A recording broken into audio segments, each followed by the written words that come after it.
W.F. Howes presents an unabridged recording of Didion and Babitz by Lili Anolik, narrated by Lili Anolik with Emma Roberts. To my sons, Ike and Archie. To Eve's mother, May.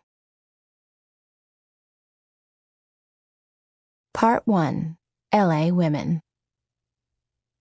One of the things I'm starting to think about is that serious people just don't think that gossip, the spécialité de mes maisons, is serious.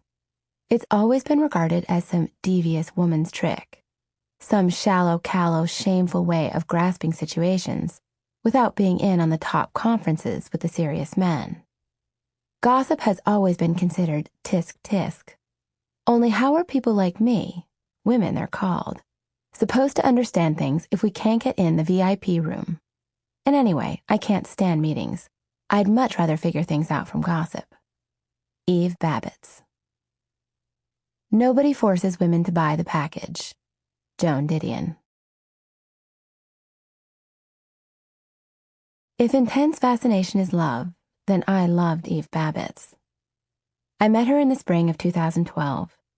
She was living in a one-bedroom apartment in a sun-faded building on a motionless street on the east side of West Hollywood.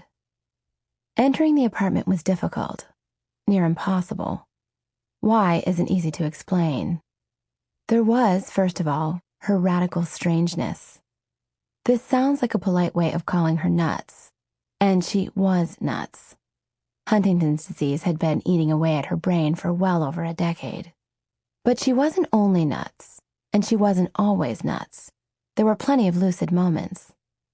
The problem was the stench, black, foul, choking, that surrounded the apartment like a force field.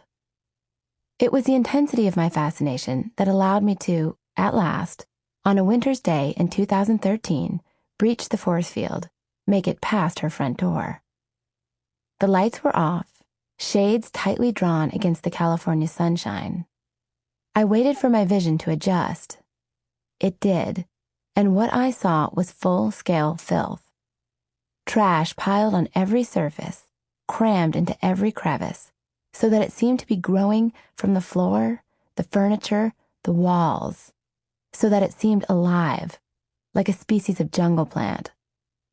There was no room to sit, barely to stand, and the smell, that thick, hot stink, clogged my nostrils, my throat. I couldn't swallow or move or think. I had to open my mouth. Sample complete. Ready to continue?